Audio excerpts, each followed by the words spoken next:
Okay, let me ask Oronto then. I'll take the question to Oronto. Let's ask him. Oronto, how do you respond to what Mr. Oluwadegboru has just said in terms of all the issues that he's outlined so far?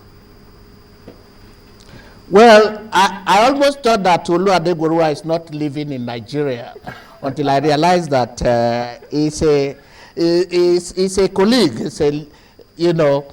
Let me take the issues one by one.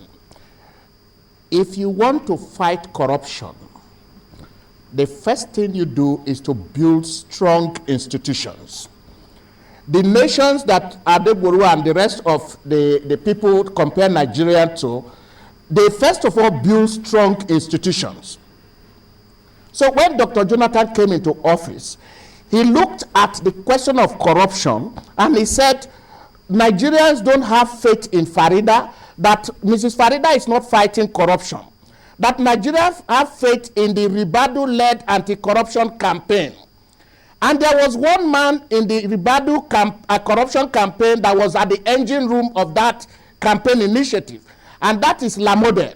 Lamode had been posted to one village in the far north, whether as punishment or whatever, we don't know. Dr. Jonathan said, bring that man who was in the engine room of the Ribadu campaign, let him come and take over EFCC. And as we speak, the international community is happy with Nigeria in terms of the fight against corruption. Transparency International listed Nigeria a few days ago as the second most improved country fighting corruption. Dr. Jonathan didn't end there. He proceeded to reorganize ICPC. He looked at the fuel subsidy issue and discovered that it was a huge scam through which many Nigerians are fleecing the country of its scarce resources. And he said, no, the fuel subsidy on the account of corruption must go. But Nigeria said no, they don't want fuel to be removed, that they want fuel to stay. There were protests in which I believe Adegboru participated in Lagos to say fuel subsidy must remain. Dr. Obi the other day came out to say 120 Nigerians have bought private jets, and most of these people were fuel importers. We need, in fighting corruption, we must understand where we are going.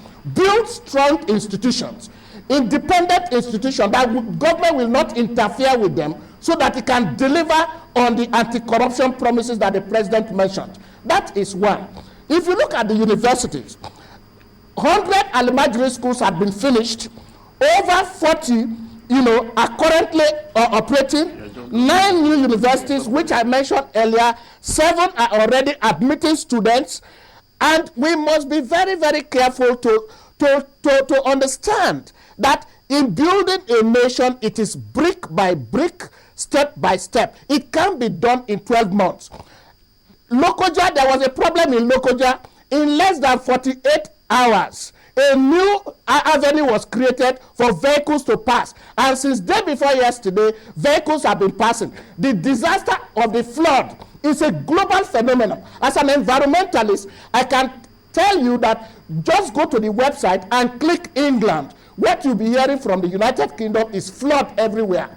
Bangladesh, all over the world there's flood. But government response had been immediate.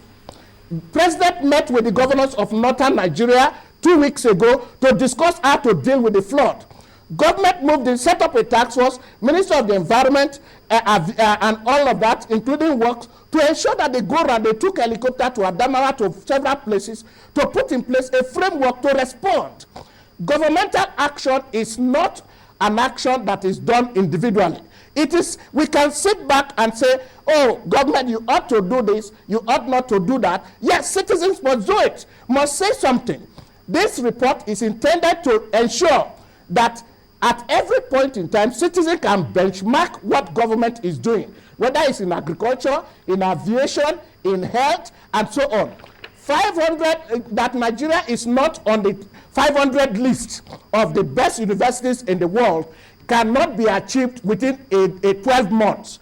Dr. Jonathan cannot suddenly take University of Ibadan and put them as number 3 within 12 months. We have to build, ensure that University of Ibadan is properly tuned in, properly funded. University of Nsukka, Ahmadu Bello universities are properly done to ensure that students who go there have the same quality of education you can get in England, so you get it at home. But it is a gradual process. It is sure and steady program march, and we will get there. Okay, thank you very much. Let's come back to Femi Adesina. You have been in the vanguard of everything to do with the media, and you understand because your newspaper covers the whole of the country. Let's look at one thing. Let's move away from all of the issues that's being discussed so far. Let's talk about housing. In Nigeria, it's a major issue. The Minister for Housing, she has said that she's going to try and build 1 million homes every year over the next 4 years. What do you see on the ground in terms of scorecard with regards to our homes? Well, I'll just say the way we live, the way the average Nigerian lives is completely, absolutely horrendous. If you see the things that pass for shelter in Nigeria, a country so blessed like this, you'll be amazed. And when government now comes and say they are building houses, they call it either low cost or medium cost, and when you hear the price, you know that it's going to be out of the reach of those who need it. So I personally would not subscribe to the ideas of government building houses and all that. All I want is for government to create the enabling environment for Nigerians to build their own homes. Empower Nigerians. Let there be jobs. Let the economy be good. Let the quality of their lives rise. Let them be able to do their businesses and prosper. Then they will build their own homes. So all this talk about government building houses, I do not actually. Do you share the same opinion? No, I don't. I don't. He's right that government has a responsibility to create the environment for people to build homes.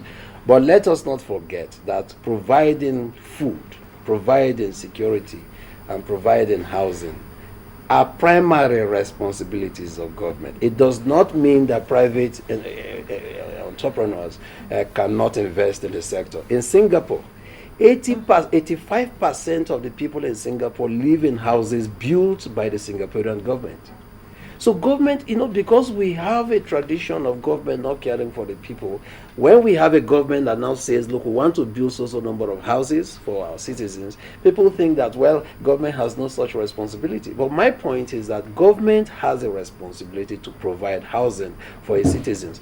Last year, UNICEF released a report that more than 30 million Nigerians have no adequate access to toilets, meaning that they generate 1.7 million metric tons of in the open. So basically government, and the kind of public health implication that has for everyone. So government has a responsibility to provide housing.